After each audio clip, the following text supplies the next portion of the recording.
Yes. Yeah, I talked to Dick Armey, who's a very close friend of mine. I talked to him for about an hour last week on another matter, which had to do with the balanced budget amendment.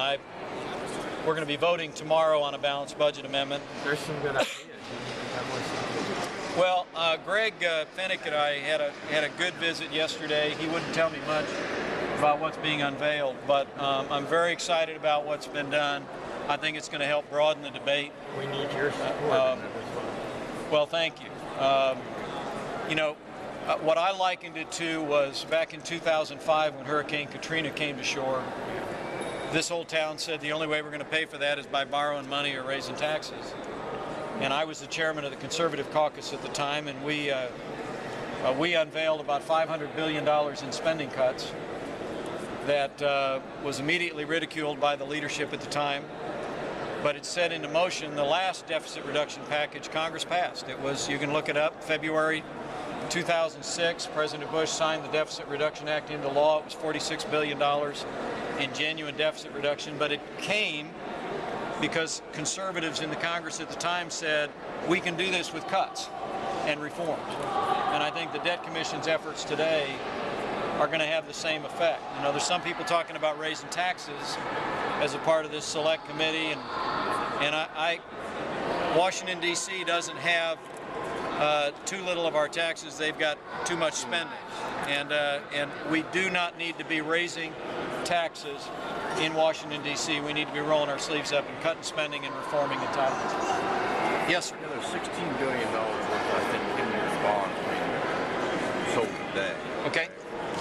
China's not buying our debt like they were, and I'm afraid, like a lot of Americans, that we're going to have trouble getting rid of our bonds in the future.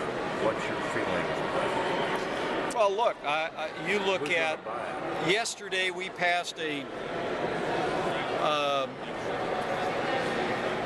troubling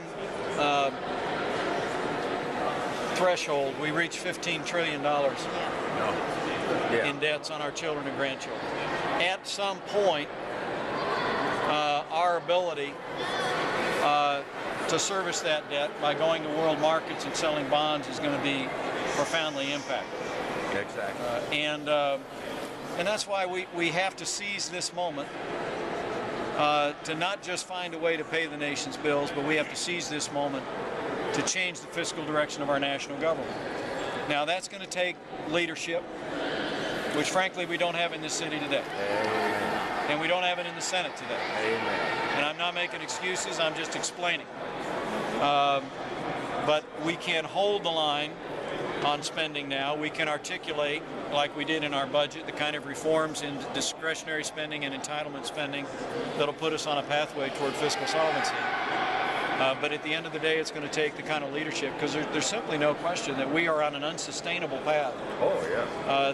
That threatens to tear at the fabric of our quality of life and the quality of life and prosperity of our children and grandchildren. Well, I'm also worried about Italy. If Italy folds, which it looks like it's going to. Greece already has. Well, anyway. Well, let me tell you, a lot of you don't know me well, but I hope you get to know me and my family in the next year. I'm running for governor of Indiana. But you can check. I think history records that I was the first person to come out against the Wall Street bailout. First person in Congress. We issued a release saying I didn't come to Washington, D.C. to nationalize every bad mortgage in America, and I opposed it, even though virtually every prominent voice in Washington was supporting it. Now, we ended up rallying conservatives in the Congress. We stopped it once. The Senate then passed it, and then they managed to barrel it through the Congress. But let me tell you, I opposed the bailout when they forced it through this Congress. But I am even more opposed to using a single American taxpayer dollar to bail out any country in Europe. And I've authored legislation. The United States of America, the people of the United States, should not be obligated through the International Monetary Fund or any other vehicle to bail out Europe. Well, Senator Jim DeMint and I have authored legislation to prevent the use of those funds, and people need to know, as this tempest roils in Europe, that through the IMF we could be on the hook for that bailout, and and I'm not having any of it. We're 17% of the IMF. I think that's I've slept since I thought of those numbers, but we're a big chunk. You're right. Other questions? Yes, sir. Just a comment. Marshall Plan was on the bill that they needed. Good slice of history, and boy, was that a big one. Speaking Yeah. of history in this panel, Yeah. for interested people from Indiana, the Lilly Library down at Indiana University in Bloomington has one of the original broadsheets of the Declaration of Independence and the print order signed by John Hancock. You have to wear white gloves to touch them, but they'll let you. Awesome. Awesome. To another note, Yes, sir. Made a statement that for the next year that you get to know you better. It's been rumored that you have plans to get together with various Tea Party groups around the state and have some Tea Party town halls. Is that confirmable at this point? That is very confirmable. We're, you know, I had the privilege of being one of the few members of Congress invited to speak to the first 9/12 march. And the second one here in Washington. I've spoken to Tea Party groups across Indiana over the last several years, and you bet we'll take every opportunity we can to sit down with Hoosiers that are active in the Tea Party movement, active at the grassroots on behalf of conservative values, and would welcome your input on the opportunities for us to do that. But yeah, we've been hard at it in our campaign for the last 6 months. Traveling around the state, building our organization, building the resources necessary to tell our story, and we really look forward to that opportunity. Thank you. on another note, Do you have any comment on states' rights relative to federal supremacy? Well, let me say something about that. He's asked me a question about the whole issue of states' rights. I'm running for governor for 2 reasons, and that's one of them. But I don't put it as states' rights. I call it federalism. I really believe, well, first I'm running for governor because I think Indiana's on the verge of an era of growth and opportunity like no other in our lifetime. We've become the fiscal envy of the country. We have our fiscal house in order. We've reformed education. I think we could bring about some tax reform, exercise additional fiscal discipline, and quite frankly, I think Indiana could really lead the Midwest, if not the country, in an economic comeback. I really believe that. Need jobs. And that's what I meant. Economic comeback equals jobs. But let me say, the other reason I'm running is because I believe that you will not solve the fiscal crisis facing our national government by simply cutting spending in Washington, D.C. Right.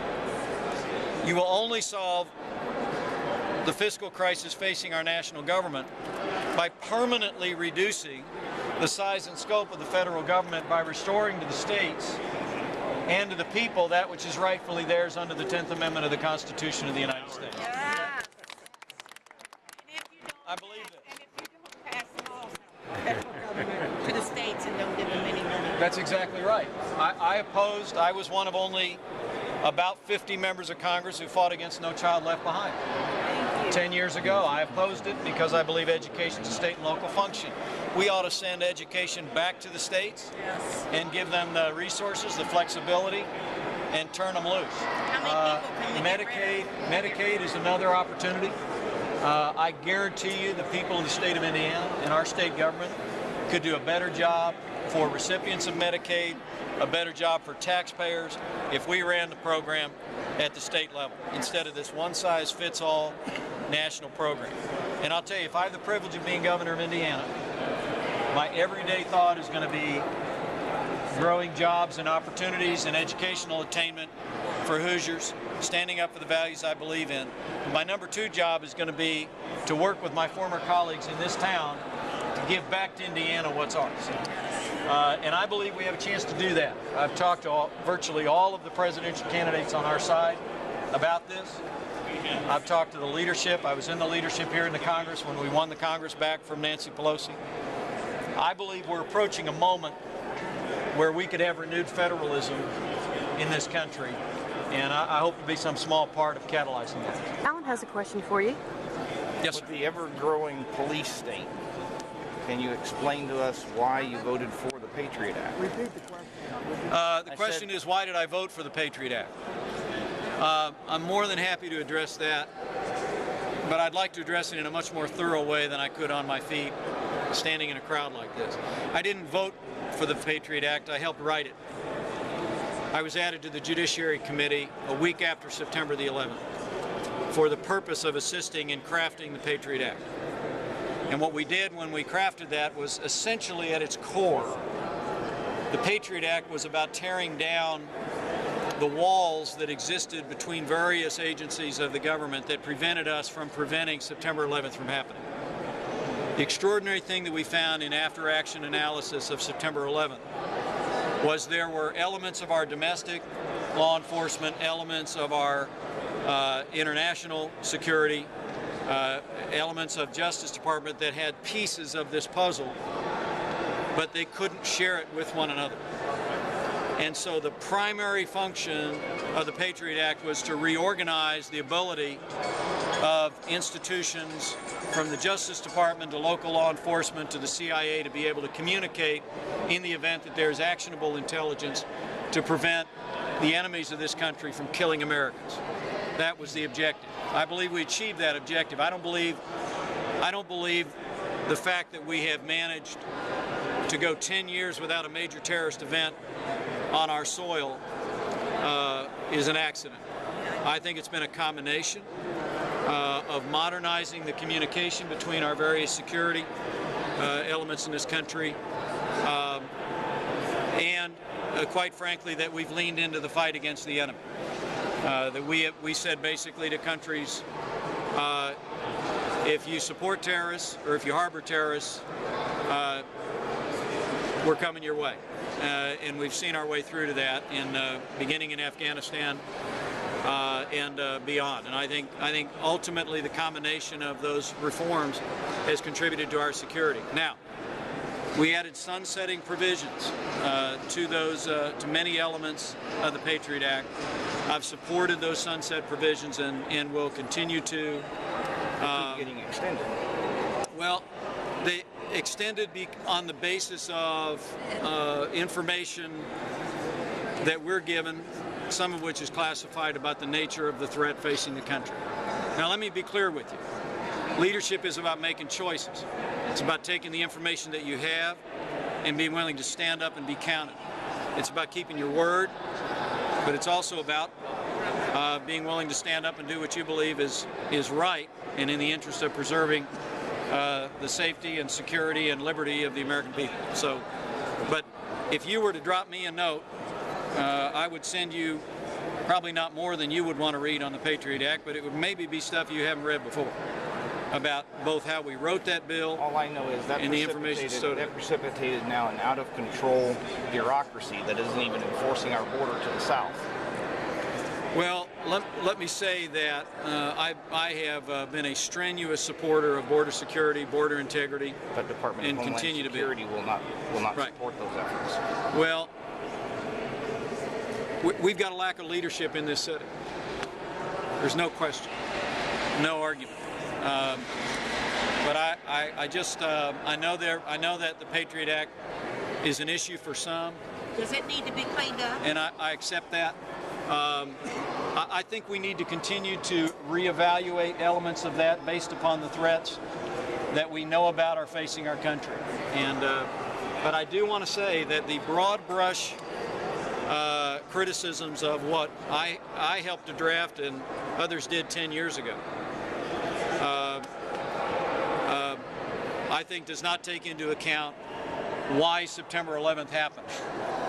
And what I would share with you is the primary objective the Judiciary Committee faced in crafting the Patriot Act back in 2001 and 2002 was to prevent the left hand not knowing what the right hand was doing again.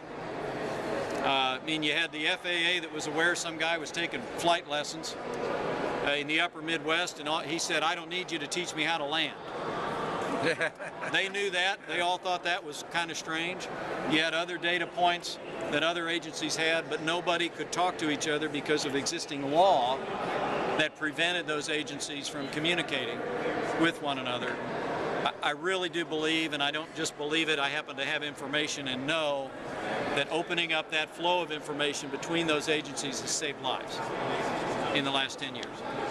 So that would be the only thing. I don't, the criticisms that have been leveled about individual elements, a lone wolf, etc. I share the concern about those. It's one of the reasons why I've continued to support strongly the sunsetting provisions of the Act. But the overall purpose of the Act I would defend very strongly and believe it has contributed to our peace and security. I don't know if it was one of these signers, but somebody early on in this process said the Constitution is not a suicide pact. And the truth is, this experiment in freedom is always a balance between liberty and security. It always is. The President gave a speech one time talking about Guantanamo Bay in which he said it's a false choice between, he said there was a choice between liberty and security, but in my perspective, that's what freedom looks like. Well, to Benjamin Franklin, though, he said that if we continue to trade our liberties for security, we deserve neither and we'll lose both. Yes, that's exactly right. Right. So, therefore, the expansion of the police state is an intrusion of my liberties. That's a good point. I'd love to send you some more stuff to read on the Patriot Act and how we wrote it. Mike. Give you a fresh thought, maybe. Mike. Hello. Rick Perry came out last night on Fox News with Mr. Hannity and stated that if he was elected president, he would like to reduce Congress to a 6-month term in Washington, D.C. Have you heard of that before? Do you think it's workable? Do you think there's too much legislation that can't be done in a 6 or 9-month period? Might be 6 months too long. 6 months too long. Okay. Yeah, he got a round of applause with that. Like term limits. I mean, well, you've been here long enough to well, I wrote a chapter on term limits about 20 years ago in a book. I said I thought that members of Congress would be best served to serve no more than 12 years. Coincidentally, next year will be my 12th year in Congress, and I'm applying for other work. I know you're ready to come home. I've been ready to come home for a long time, but no, I think I think biennial budgeting. Indiana does a 2-year budget. I think there's a real argument for that. I think if you had biennial budgeting, you could reduce the schedule of Congress significantly. But let me. It would change the dynamics here. Yeah, I really do believe that the cure for what ails this country is really going to be, I can see it in the faces and in the eyes and in the strong determination to defend liberty of all of you. And I admire it more than I could ever explain to you, or maybe more than you'd ever fully believe. And the thing I'm most encouraged about is whatever the length of the session of Congress, I think we're in a season where the American people are in the process of taking back the reins of our government. And the burden in my heart today is that we would not stop as a movement with just cutting spending or with just cutting the congressional calendar. We've got to fundamentally reset the balance in the national government. This business of federalism was not an afterthought when they wrote the Constitution in 1787. It was not, the 10th Amendment was not a last-minute compromise so the states would sign on. The entire Constitution reads the 10th Amendment. The entire Constitution is a document of enumerated powers and limited government, and that was because, as Ronald Reagan famously said, in his first inaugural address, which he gave right over there, it was raining and snowing, and they came in here and he did it. Okay? Or maybe he went outside and did it, but he was sworn in right here. But wherever he gave the speech, I'm trying to remember in my mind's eye, I see him outside. First thing he said to the American people was, it's important to remember that the states created the federal government didn't create the states. And he said the time has come to restore the proper balance between the rights and responsibilities of the national government and those reserved to the states and to the people. If you haven't looked at it yet, this is a source of pride for me as a Hoosier. 1982, February, Ronald Reagan came to the Indiana General Assembly. You ever heard about this?